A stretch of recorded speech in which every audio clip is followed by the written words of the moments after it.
Jadi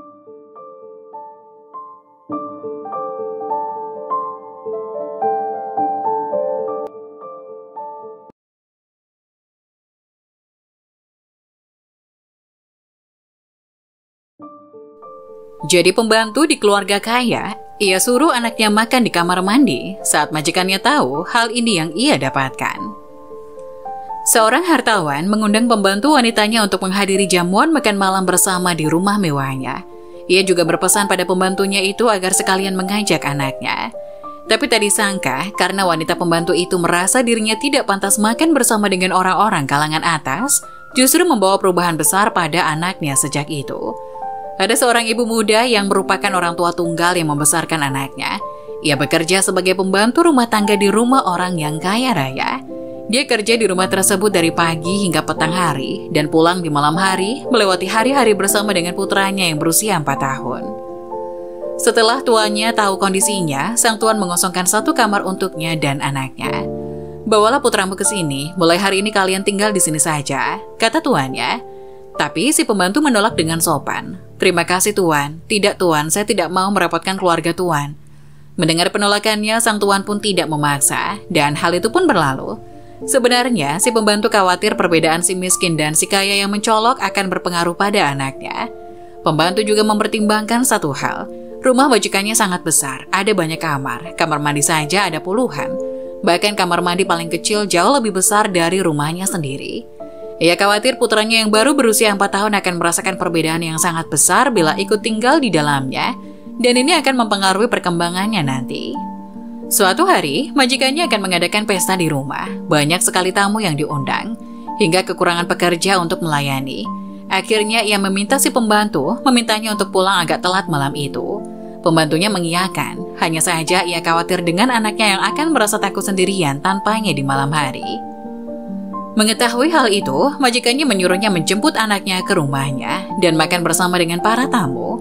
Saat si pembantu menjemput putranya, tamu undangan pun sudah datang. Ia pun masuk lewat pintu samping dan menyembunyikan anaknya di suatu kamar mandi yang tidak begitu diperhatikan majikannya.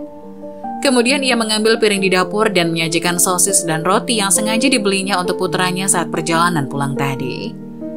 Anaknya ini tidak pernah masuk ke ruangan semewah ini. Ia tidak tahu apa itu kloset, tidak paham dengan pajangan warna-warni yang ditaruh di atas wastafel marmer. Tampak mewah dan gemerlap. Aroma ruangan itu membuatnya bukan main senang.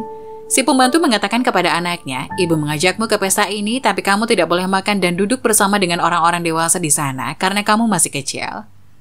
Ini adalah ruangan yang secara khusus disiapkan majikan untukmu karena kamu adalah tamu istimewa," kata si pembantu kepada anaknya. Anaknya ini bermaksud meletakkan piringnya ke atas wastafel, tapi karena tubuhnya yang sangat mungil dan wastafel itu terlalu tinggi baginya, akhirnya ia meletakkannya di atas dudukan kloset. Ia duduk di atas lantai marmer kamar mandi yang indah itu. Ia makan sambil bernyanyi. Ia menikmati hidangan lezat yang jarang sekali bisa dinikmatinya. Tak lama kemudian, karena majikannya tidak melihat anak itu di ruang jamuan yang mewah, ia pun bertanya pada si pembantu. Tapi si pembantu tampak gugup dan tergagap menjawabnya. Dari tadi saya sibuk jadi tidak memperhatikannya. Mungkin, atau barangkali dia sedang bermain sendiri di taman."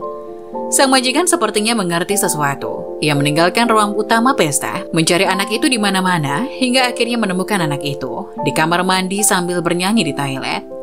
Sang majikan pun terkejut. "Kenapa kamu makan di sini? Tahukah kamu tempat apa ini?" Akhirnya tak disangka, hal yang terjadi selanjutnya membuat semua tamu terkejut. Melihat maksud baik sang ibu dan kepolosan anak itu, jawab si anak, "Kata ibuku, ini adalah ruangan yang khusus disiapkan tuan rumah untukku. Sosis hari ini enak sekali, sudah lama saya tidak menikmati sosis seenak ini. Oh ya, siapakah Anda? Saya tidak mungkin bisa menghabiskan sosis seenak ini sendirian. Maukah Anda menemaniku menikmati hidangan lezat ini?" Tuan rumah menganggukkan kepalanya sambil menahan linangan air mata. Ia tersenyum ceria di hadapan anak itu, dan dia pun tak perlu bertanya lebih lanjut lagi. Sang tuan rumah kemudian memutuskan makan bersama anak itu, dan detik itu juga ia teringat akan pengalaman yang dilalui bersama orang tuanya saat datang ke New York. Ketika itu mereka sangat miskin dan pernah mengalami masa-masa yang sangat getir. Sang tuan rumah lalu kembali ke ruang utama pesta dan mengumumkan kepada para tamu undangannya bahwa ia harus menemani seorang tamu spesial, sehingga tidak bisa berpesta bersama-sama dengan mereka. Setelah selesai bicara, ia membawa piring yang penuh dengan makanan kesukaan anak itu ke dalam kamar mandi. Sang tuan meniru cara makan si bocah. Ia letakkan di atas dudukan kloset, duduk di lantai bersama dengan anak ini dan berkata, "Sayang sekali bila makanan seenak dan ruangan senyaman ini hanya dinikmati seorang diri. Ayo kita nikmati bersama." Tuan rumah dan bocah itu makan bersama sambil bernyanyi. Mereka juga mengobrol tentang banyak hal. Tuannya meyakinkan anak berusia 4 tahun ini bahwa ibunya adalah orang yang paling rajin dan tabah di dunia. Ibu yang paling hebat. Ia bukan saja harus bangga terhadap ibunya, tapi setelah beranjak dewasa pun juga harus berbakti kepadanya. Dan sampai detik ini, si bocah belum tahu kalau ibunya hanyalah seorang pembantu rumah tangga. Tuan rumah tidak kembali lagi ke ruang pesta setelah mengambil 2 piring penuh makanan. Tamu-tamunya yang merasa heran lalu mencarinya. Dan ternyata sang tuan rumah sedang duduk di lantai bersama dengan anak itu. Mereka duduk di atas lantai sambil makan. Terlihat seperti ayah dan anak yang sedang berkumpul. Para tamunya yang merupakan kalangan jet set yang melihat pemandangan itu pun terkejut. Mereka pun ikut masuk dan duduk di dalam hingga kamar mandi menjadi penuh. Mereka bersama-sama bernyanyi untuk anak itu sebagai ungkapan doa baginya, dan hal itu membuat si anak yakin bahwa ibunya adalah sosok orang yang patut dihormati. Dan ia sendiri adalah anak yang paling bahagia di dunia. Beberapa tahun kemudian, setelah anak itu tumbuh dewasa, bukan saja telah memiliki bidang usaha sendiri, tapi ia juga membeli rumah yang memiliki banyak kamar mandi di dalamnya. Setelah terjun ke masyarakat, ia memberi sumbangan tanpa nama kepada fakir miskin setiap tahun. Dan ia juga tidak pernah menerima wawancara atau mempublikasikan ke media massa. Dia mengatakan kepada teman-temannya yang tidak mengerti, "Saya tidak akan pernah lupa pada suatu hari beberapa tahun yang lalu, ada seorang hartawan dan banyak orang-orang dari kalangan jet set telah melindungi harga diri seorang bocah usia 4 tahun dengan ketulusan dan hati nurani mereka. Memberi jauh lebih membahagiakan daripada menerima. Benar-benar tersentuh dengan tindakan hartawan itu. Ia rela melepaskan figurnya sebagai sosok yang dihormati demi melindungi harkat diri anak itu.